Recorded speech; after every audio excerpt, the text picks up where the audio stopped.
Hello, welcome. My name, I can't tell my name. I am the first Latin American poet. I have a Nobel Peace Prize for literature, and I got it in 1945. I'm a very active socialist, and I believe in advocating for women, children, and the poor. I lived in this village here, as you can see, in Chile, and at 11 years old, I was forced to, encouraged by my mother to go to school formally in a land 19 miles away. This caused me a lot of pain, as I was very happy in my small town with many of my friends and family, and it caused a lot of trouble for me to transition. As I worked through those problems, I found myself growing and teaching myself more in education and being more of an advocate. I taught myself how to read and write in my education, and I really value those skill set, which is why I'm such a advocator.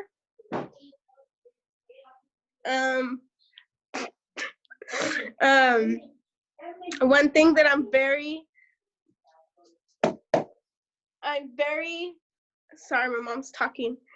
I'm very proud of is the fact that I do have a school named after me. And so I was born in 1889, and I passed away in 1957. And yeah, that's an interesting fact about me is that my birth name, which is not commonly known because I'm known for my name that I am known by, is that my birth name is Lucia Godly Akayanga, but I did rename myself, and that's the name that I am known for. What time are we at? I think you're just about good. Okay. Did you guys guess who I am? No idea. Read about her in Lopez. I'm glad. Huh? You read about her in Lopez's class?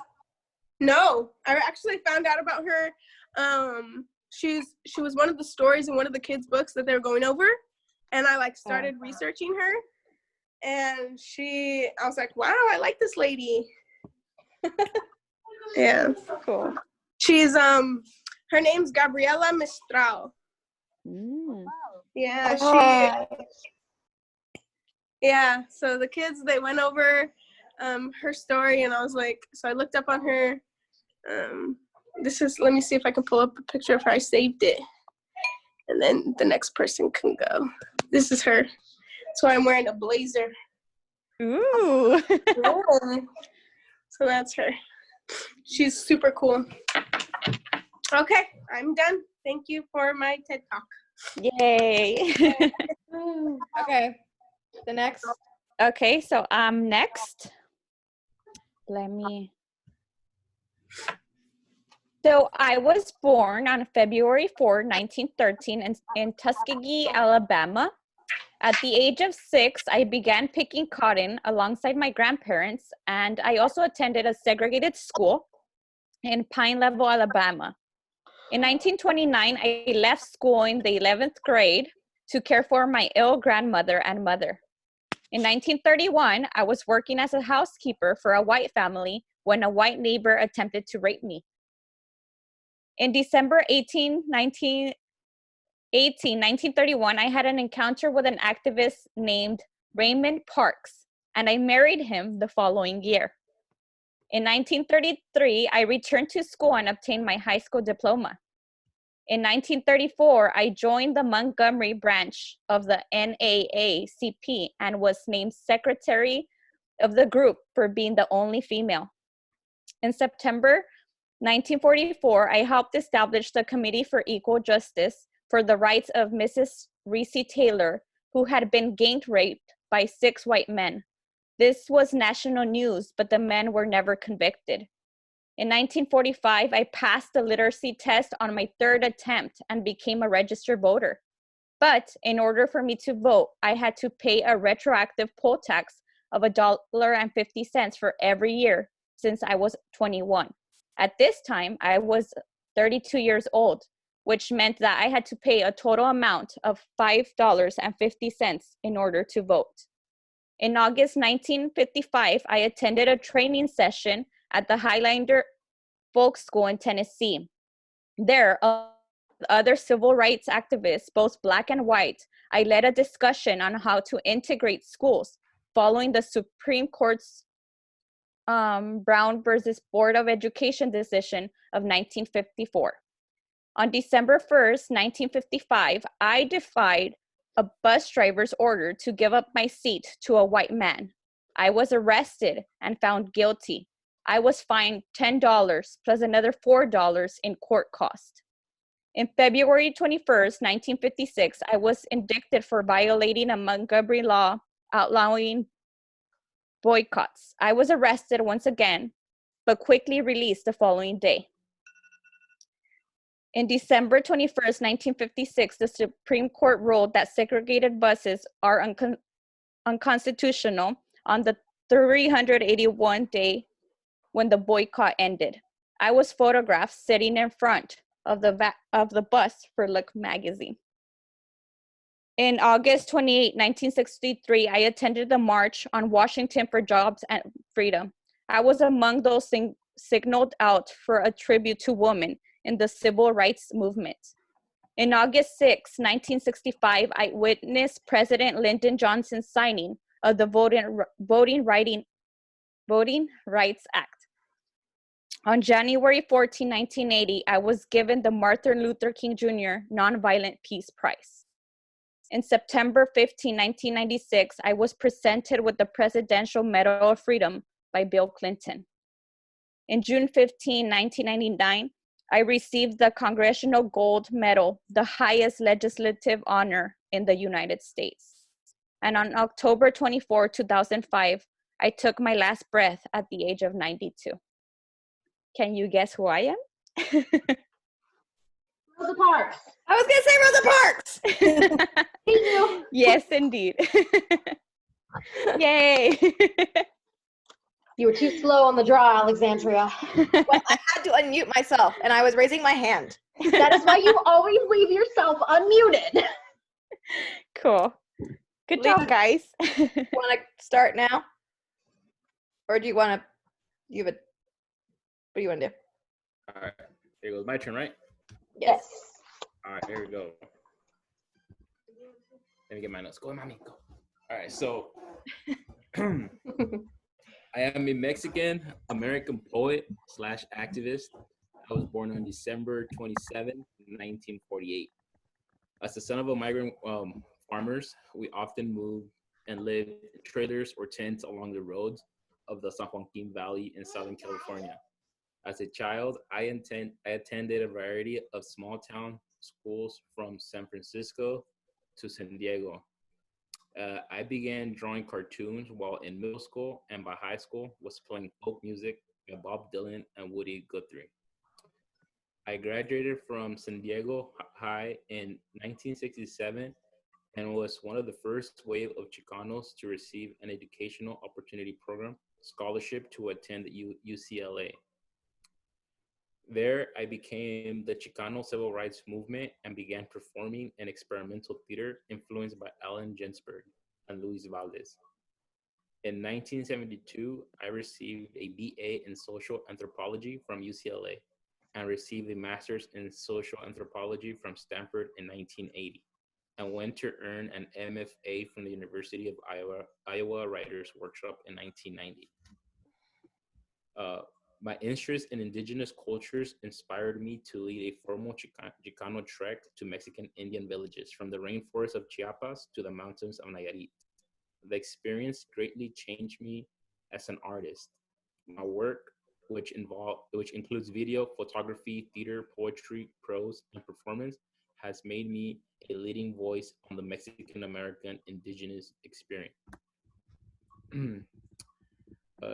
And in 2015, I was hold the title of what is it called? Poet laureate, and that's it as of now. I kind of got lost in my notes. But yes, Yeah. So Juan I'm a Felipe Mexican. Herrera. Well, who was that? Juan Felipe Herrera. Yep. Got it. Ah, Very Alexandra. nice. Very nice. All right, we'll give it up. Gave it away. What gave it up? Yeah. You said an M.A.E. M.A. All right. in 1990, and I was going through Rodolfo. It was between him and Rodolfo, but you didn't say boxer, so.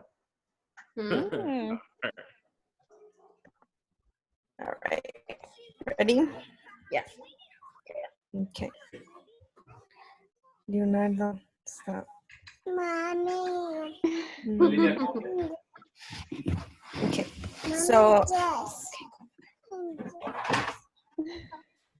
So I was born in July 6, 1907.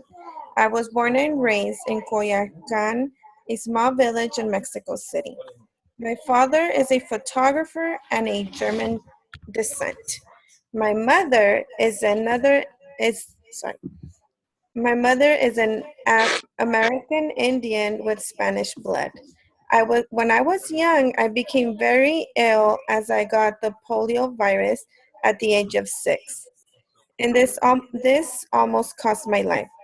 When I recuperated, I was one of the 35 females that attended the National Preparatory School in Mexico City. That is where I gained all my outspoken courage and knowledge. There is where I also met a handsome muralist that soon became my husband, Diego Rivera, in 1922. That same year, who would have known that when my political views were beginning, I was going to suffer so much. I got in a car accident that nearly killed me. My spine and pelvis were seriously damaged. The whole process was very hard and painful. My painting saved my sanity.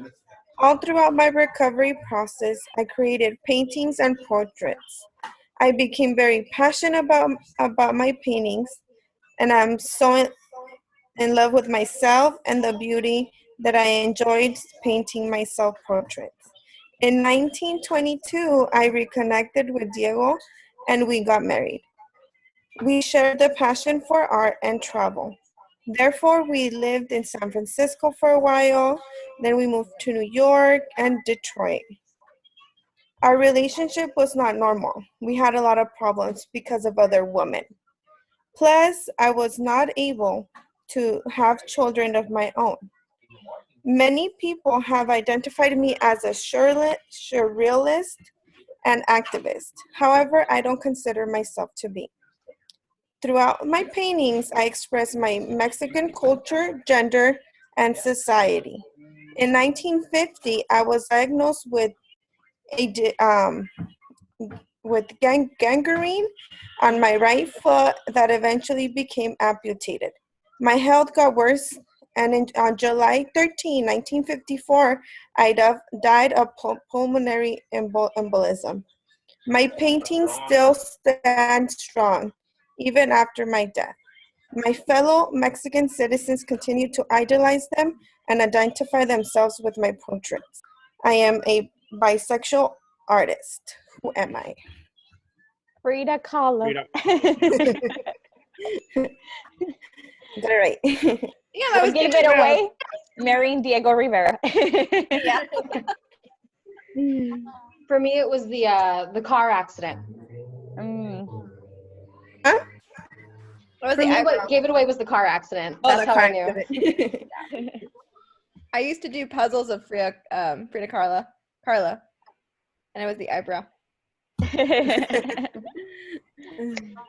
Nice. So we're all done, right? With the recording? You go. I'm gonna stop recording.